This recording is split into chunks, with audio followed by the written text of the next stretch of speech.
السلام علیکم۔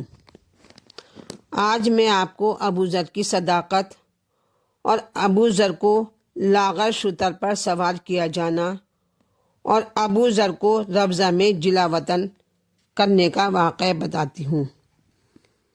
تو ایک آدمی نے بھرے دربار میں امیر شام کو السلام علیکہ یا رسول اللہ کہہ کر سلام کیا، تو اس نے خندہ پیشانی سے اس کا جواب دیا۔ پھر کیا تھا، ہر آدمی نے السلام علیکہ یا رسول اللہ کہہ کر سلام کرنا شروع کر دیا، اور ہر آدمی کو محبت سے سلام کا جواب ملتا رہا۔ نہ کسی سننے والے نے ٹوکا اور نہ ہی کسی دیندار کی غیرت نے آنکھ کھولی۔ بس خدا تم سے فیصلہ چاہتا ہے کہ بتاؤ ان میں سے کس کی پیروی کی جائے۔ تو میں کہوں گی، ہمیں تو بطول کے لال نے ہدایت فرمائی ہے کہ اے میرے نانا کا کلمہ پڑھنے والوں، خبردار، ہر ایک تکالیف کو خوشی سے برداشت کرنا پڑے تو کرو، مگر پیروی حق کی ہی کرنا، اور اس طرح کرنا کہ حق کی حمایت کرنا جس طرح میں نے حق کی حمایت کی ہے۔ کسی نے کیا خوب کہا ہے، کیا گل پہ گل حسین کھلاتا چلا گیا، کیا گل پہ گل حسین کھلاتا چلا گیا، ایوان شام و کوفہ ہلاتا چلا گیا، دنیا سے کفر و شرک مٹاتا چلا گیا، وحدانیت کے باغ لگاتا چلا گیا، ذرے کو آفتاب بناتا چلا گیا، ذرے کو آفتاب بناتا چلا گیا، خود مٹ کے نقش کفر مٹاتا چلا گیا۔ تو اے آج مجھے حق کی پیروی کرنے والے بزرگ حضرت ابو ذر غفاری کا ذکر کرنا ہے، جس کی زندگی حق کے لیے اور موت حق کی حمایت کے لیے تھی۔ تو حدیث ہے، حضرت عبداللہ بن عمر کہتے ہیں کہ میں نے رسول اللہ صلی اللہ علیہ وسلم سے سنا کہ نیل گوں آسمان نے کبھی ایسے شخص پر سایہ نہیں کیا، اور غبار آلود زمین نے کبھی ایسے شخص کو نہیں اٹھایا جو ابو ذر سے زیادہ سچا ہو۔ تو اس عاشق مصطفیٰ کو مسلمانوں نے طرح طرح کی تکلیفیں دیں۔ حضرت ثالث نے انہیں دمشق جانے پر مجبور کیا، مگر وہاں سے امیر شام نے بھی ان کے کلمات حق سے تنگ آ کر انہیں لاغروں شتر بے کجاوا پر سوار کر کے مدینہ واپس کر دیا، جس سے ابو ذر کے پاؤں کا گوشت اڑ گیا۔ تو اب مدینے میں ابو ذر کا کلمہ حق جاری رہا، تو عثمان نے ایک روز انہیں بلا کر دریافت کیا کہ تجھے ساری دنیا سے بہتر کون سا مقام نظر آتا ہے، تجھے ساری دنیا سے بہتر کون سا مقام اچھا لگتا ہے؟ تو ابو ذر نے فرمایا مدینۃ الرسول۔ عثمان نے کہا کہ اور ساری دنیا سے بدتر مقام تیری نگاہ میں کون سا ہے؟ تو آپ نے فرمایا ربضہ، جہاں میں نے جاہلیت کے انجام گزارے ہیں، جہاں میں نے جاہلیت کے دن گزارے ہیں۔ تو اس پر عثمان نے کہا کہ میں تجھے ربضہ ہی کی طرف جلا وطن کرتا ہوں۔ اس کے ساتھ منادی کرا دی کہ کوئی آدمی ابو ذر کو وداع نہ کرے۔ جب یہ خبر جناب امیر علیہ السلام کو ہوئی تو آپ نے ابو ذر کے حق میں دعائے خیر فرمائی، اور حضرت امام حسن اور امام حسین اور عقیل اور عمار یا سر حضرت امیر کے ساتھ حضرت ابو ذر غفاری کو رخصت کرنے کے لیے تشریف لے گئے۔ حضرت امیر المومنین نے بہتے ہوئے آنسوؤں سے حضرت ابو ذر غفاری کو رخصت کیا۔ تو حضرت ابو ذر ربضہ میں اکثر فرمایا کرتے تھے کہ عثمان نے بعد ہجرت کے پھر مجھے اعرابی بنا دیا۔ تو ابو ذر غفاری ربضہ میں نہایت اسرت اور تنگی کی زندگی بسر کرنے لگے، اور آپ کے ساتھ آپ کی زوجہ ام ذر، ایک لڑکا زر نامی، ایک بچی اور چند دمبیاں بھی ان کے ساتھ تھیں۔ تو روایت میں ہے کہ ایک دفعہ اتفاقاً ایک بیماری جسے نقاد کہتے ہیں، یہ جانوروں کے لیے مثل طاعون کے ہوتی ہے، وہ بیماری آئی جس سے آپ کی تمام دمبیاں مر گئیں اور آپ کو فاقے پہ فاقے آنے لگے۔ کچھ عرصے کے بعد آپ کے لڑکے زر نے بھی انتقال کیا۔ باپ کو نوجوان بیٹے کا کافی صدمہ ہوا، اور روایت میں ہے کہ چند روز کے بعد ابو ذر کی زوجہ نے بھی انتقال کیا۔ اب صرف باپ بیٹی رہ گئے۔ تو حضرت ابو ذر کو اکثر فاقے آنے لگے۔ ایک دفعہ 3 دن کا فاقہ آیا اور دونوں باپ بیٹی جنگل کو نکل گئے کہ کہیں سے گھاس لے آئیں اور گزر اوقات ہو جائے، تھوڑی اپنی گزر بسر ہو جائے۔ ابو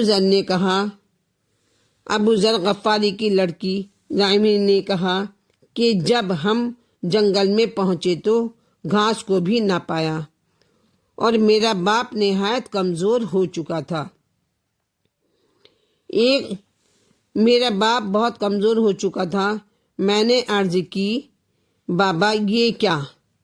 فرمایا، بیٹی میری موت کا وقت آ گیا ہے، میرے مرنے کے بعد میرے منہ کو میری ابا سے چھپا دینا اور سرے رہا جا کر بیٹھنا، جب کوئی قافلہ آئے تو انہیں میری موت کی خبر کرنا تاکہ وہ مجھے غسل و کفن دیں اور دفن کریں۔ حق کے حمایتی نے دم توڑا اور معصوم بچی نے چیخ ماری، ہائے بابا کہہ کر وہ رونے لگی، اور اس پردیس میں میرا کون ہے؟ آخر معصومہ اپنے باپ کو ابا سے چھپا کر سرے رہا جا کر بیٹھ گئی۔ بس تھوڑی دیر کے بعد عراق کی طرف سے ایک قافلہ آیا جس میں عبداللہ ابن مسعود، ہجر بن عدی اور مالک کے اشتر بھی تھے۔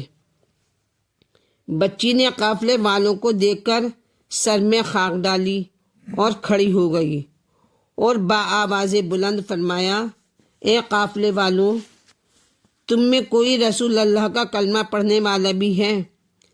تو لوگوں نے پہچانا کہ یہ تو ابو ذر غفاری کی بچی ہے۔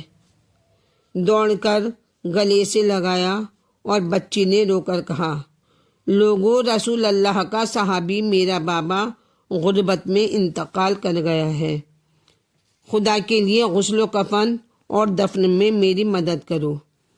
بس اتنا سننا تھا کہ صحابی دوڑ پڑے اور ابو ذر کی میت کو سنبھالا۔ روایت میں ہے کہ مالک اشتر نے ابو ذر غفاری کو 4000 درہم کا کفن پہنایا، اور بعد دفن ابو ذر غفاری کے ان کی بچی کو مدینہ لا کر آل محمد کے حوالے کیا گیا۔ ہاں، اس وقت مجھے ایک اور بچی کی یاد آ گئی جس کو باپ کی لاش سے تماچے مار کر جدا کیا گیا۔ ہائے سکینہ تیری مظلومی۔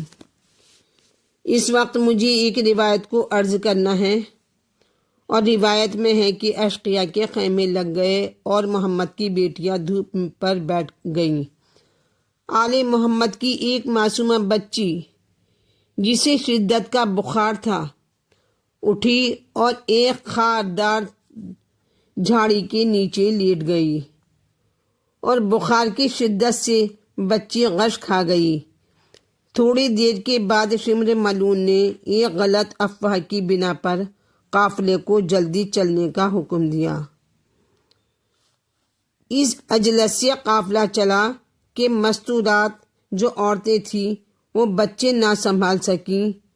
ایک فرسخ کے فاصلے پر جب پہنچے تو جناب زینب کو معلوم ہوا کہ میرے بھائی کی بچی بچھڑ گئی ہے۔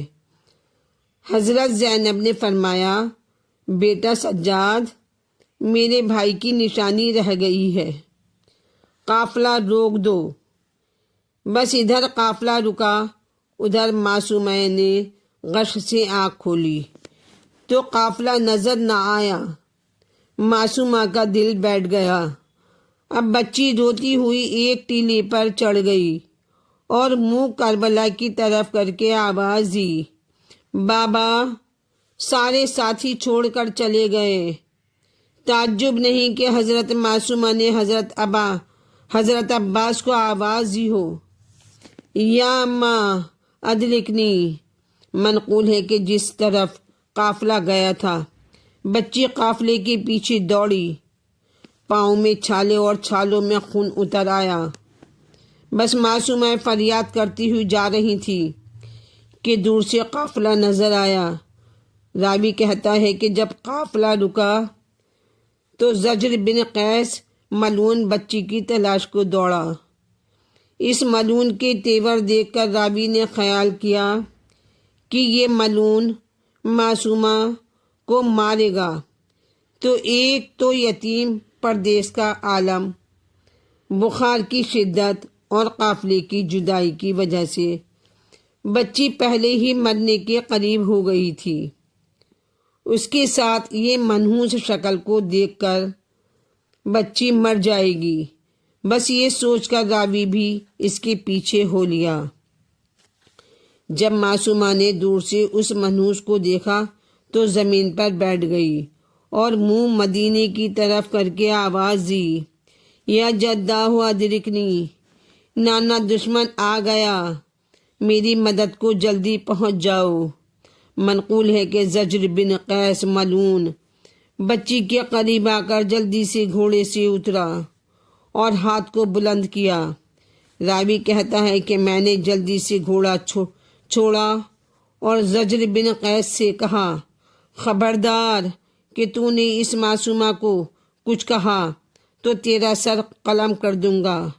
بس اسی یتیم معصوم نے کہا کہ تیرا کیا بگاڑا ہے؟ جب بچی نے راوی کو دیکھا تو دوڑ کر راوی کے پیچھے کھڑی ہو گئی اور ننھے ننھے ہاتھ جوڑ کر کہا، اے مرد خدا، اس ظالم سے بچا لے، میں اپنے نانا مصطفیٰ سے تیرے لیے جنت کی سفارش کروں گی۔ جو بھی میری ویڈیو دیکھ رہے ہیں وہ میرے چینل کو لائک کریں، سبسکرائب کریں اور شیئر کریں۔